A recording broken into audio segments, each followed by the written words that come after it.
we're just going to jump in and have this conversation. I want to hear the story. Tell us what happened. So real quick, just the general context is, I think it was 2018. The story breaks that at the time, the CEO of Papa John's was on a phone call.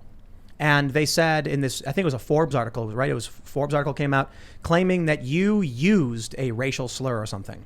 And then all of a sudden, this was like a cascade of them kicking you out of your company. They were trying to claim that you were a racist and all these really awful things.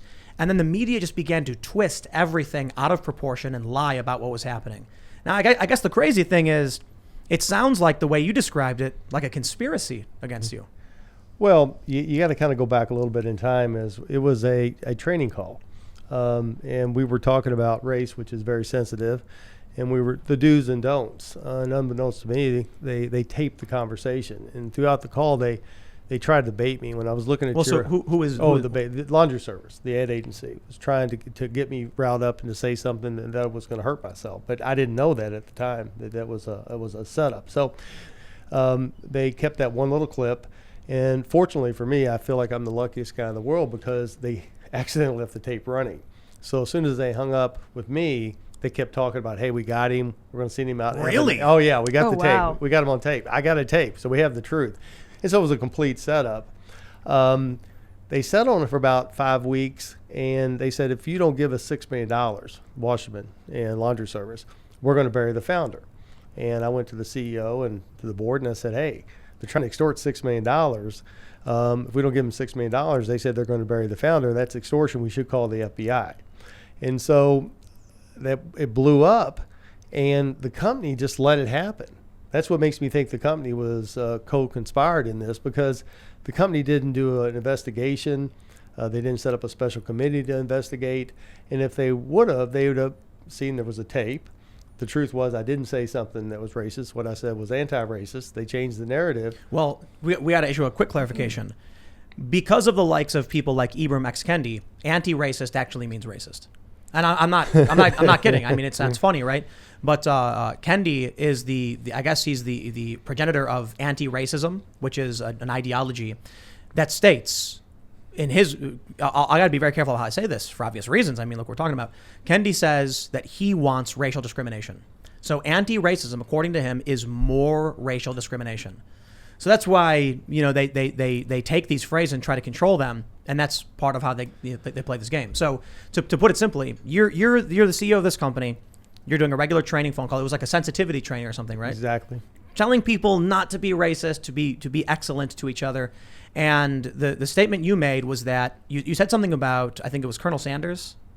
Yeah. Was it Sanders? Colonel Sanders was habitual about using the M word in a derogatory manner. And in my mind, that was a no-go. That's absolutely something a founder doesn't do. So we were using him metaphorically as an example of what not to do. And because you were like, hey, this is a bad thing, don't be like him, they were like, we got him. Yes. They recorded you. And I didn't know that about the recording where they admitted, or they were like, yeah, we got him, haha. Yeah, when I heard they recorded the conversation, I went, good, because what I said was anti-racist. I knew what I said. They asked me to apologize the next week, and I said, I'll apologize for the misunderstanding. I'll apologize for what happened. But if I apologize for saying something that's anti-racist, then that's racist. And I wasn't going to apologize. Yeah, I got to point out, I said this before the show, talking about a racial slur and the history of the word and its mechanics and how people feel about it is different than calling someone that word. Completely different. In fact, you can call someone a very nice word in a horribly mean way and be more offensive than talking about a slur. Oh, yeah, like if you were talking to a woman and you're like, oh, you're so beautiful, aren't you? Yeah, you look great today. Right, the way you say it. But here I got to add to that, Ian. It's not just describing the word. John was actually saying it was a bad thing. Yeah. It was like actually saying don't be racist. Yeah, but I think in life you've got to own your own. You got to take the hit. And, we're not going to BS your audience. There's three things we can all agree on. One is they set me up. No doubt about it. It was a setup. Two is they reversed what I said. I didn't use the word draw. I quoted, cited, paraphrased what somebody else says that I would never say. And three, I shouldn't have said the word. Should not have said the word. Yeah, that's how they got you. Yeah. It's really challenging that we're in a space now where, well, let me just go back in time. George Carlin. Everybody loved George Carlin. He was a hero on the left. And he has a bit where he goes on stage and says as many racial slurs as he can. and then actually calls two very prominent black comedians the N-word, and even I, like by today's standards, I'm like, wow, like that's brutal, man. I'm not sure I feel about that. But George Carlin was making a point that just saying the word isn't what's so bad about it. What's bad is it's the person behind the word and the things they're doing with it. Now, I gotta admit, I'm not a complete fan of the end of that bit from Carlin, even like, especially by today's standards. I'm kind of like, well, I don't think that was appropriate. Saying the racial slurs, I understand. The issue is you got to be able to say words to tell people what the words are. You know what I mean? Like I think the problem with you saying the word was that they were able to manipulate that in the press, changing it from John says a word and describes it as something you don't say and can criticize someone for saying it to. John used a racial slur, used it as if to imply you called someone a name. The challenge now is there are instances where I was talking to somebody. We have people come on the show all the time asking us about censorship and what do we have to watch out for, because we know YouTube is very, very ban happy. And then someone was like, are we allowed to say the N-word? And I was like, what?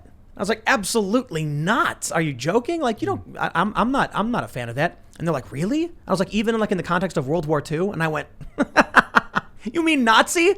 And they were like, yeah, because you can't say that either. Like, just by saying that, YouTube's algorithm will probably flag this video, downrank it, demonetize or whatever, simply for bringing up a word like that.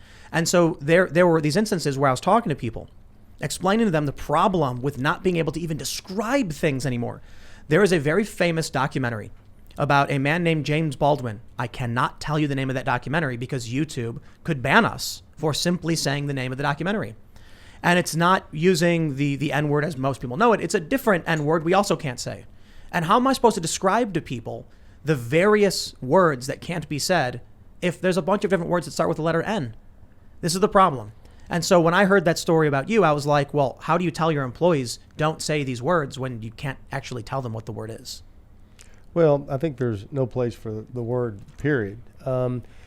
The thing I like about what you're doing on the weekend is that you work on your culture. You know, you're trying to change things and set an example and make the world a better place.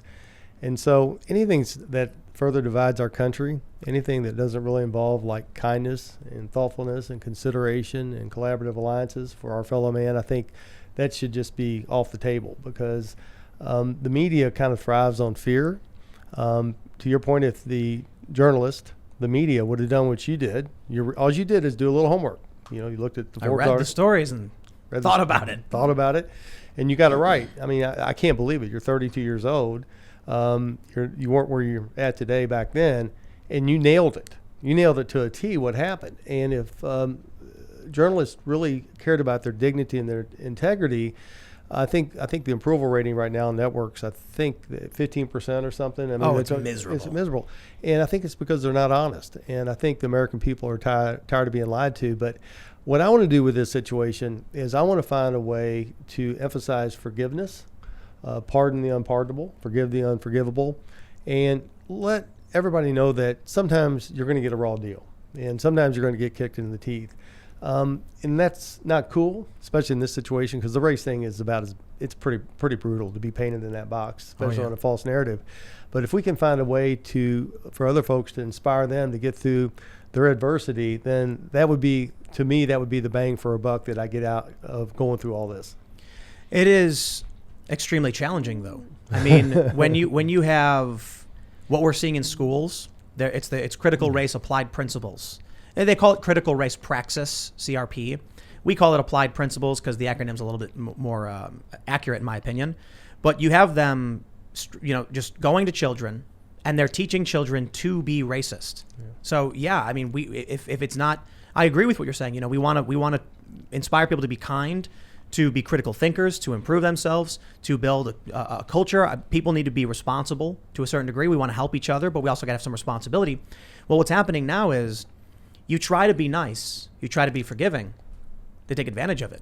Yeah. They come after you. I mean, take a look at exactly what happened to you. I mean, I understand what you're saying, forgive the unforgivable or pardon the unpardonable, but the people that, I guess conspired against you, they've learned no lesson. In fact, they've enriched themselves. So it sounds like you mentioned this a second ago, that this ad agency, I think it was, right? They were recording you, they set you up.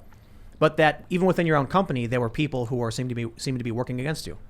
Yeah, we had a couple board members.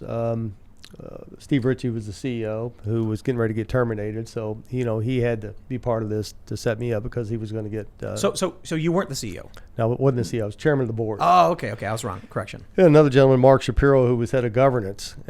He wanted the marketing business. And after, he knew that as long as I was chairman of the board and involved, that it was a conflict of interest for a board of director to have an account, the marketing account. And of course, when I got off the board, the first thing they did was gave Mark Shapiro the $40 million marketing deal, and he got a $10 million package. Wow. So complete violation of duty of loyalty. But we had a couple of board members that they had personal gain. The company was making a lot of money. And we had a washerman who owned laundry service, the ad agency. He was good friends with Roger Goodell. Remember, I'm hammering Goodell in the paper going, Goodell, get your act. Roger Goodell's the commissioner of the NFL. I'm hammering him that, you got to get this solved to the players and owner satisfaction. So Goodell didn't like being called out on that. So we got Goodell, we got Washerman with laundry service, Steve Ritchie with Papa John's, and Mark Shapiro. They set me up. The rest of the board didn't do their due diligence. They didn't do an investigation. They went along with it, and we end up with a complete disaster that really hurt my employees. It hurt my franchisees very badly, and it hurt my community of Louisville, Kentucky. They left my hometown. When I lost control, they left my hometown. So I'll be fine. We'll live to see another day. I've got a lot of the things I'm working on I'm excited about. But a lot of good, hardworking people that woke up every day to make Papa John's great, they lost their jobs, and their families got hurt, and that's not cool. You know why I think the other board members didn't stand up for you? They didn't want to appear in the news to be defending someone who was accused of racism. So it wasn't about doing an investigation. It was about, I'm not sticking my neck out and getting involved in this. We see what these people do when they go around smashing windows and starting fires. The last thing anyone wants to do is be on their radar. Yeah, I think there was an element of cowardice to this. I think the board members took the easy way out, said, okay, we'll just pin all this on John. We'll pin the upper on John. We'll take the lazy way out and the easy way out, and and to make John the hit guy, make John the fall man. And that's what they did. Yeah, I agree with that. Yep. But that's okay. But, because you don't gain anywhere in life by being the victim. So, right. They did it. I got a 2-inch violin. Can we play it let's play it for 3 seconds and get on with life. Because, it's, you got to figure out a way to use this whole, I don't know if you want to call it an episode or a chapter in the book, whatever. We got to find a way to propel this and use this to our advantage to make society better. Were you freaking out when all this started happening? Shit, I didn't know what happened. I mean, I treat everybody with kindness and respect. I mean, we were raised so good with regards to respecting everybody, regardless of the skin color. That was just part of our family, and so I knew it was BS. I knew it wasn't truthful. But I didn't understand how it happened. How do you take something? Best place to work in Kentucky, making $160 million a year. We're growing. We just passed 5,000 stores. And how do you make it into this mess on a false narrative? And so I didn't really quite understand it. And then probably 2 or 3 months after this broke, it was like, I think they set me up. I mean, it really. And then here it is 3 years later, we still can't get documents from Papa John's. We're still waiting on 13,000 documents. Wow. 3 years later. That's how bad. So we have the setup. And now we have the cover-up. The next question is, who done it? How far up the food chain does this go? Are you still suing? Yeah, we have a litigation right now with laundry service, Casey Washington Laundry Service, and we're waiting on 13,000 documents. They've got 6 lawyers between the two of them, and they fought this for 8 months. And Papa John's has fought the 220 now for 2.5 years.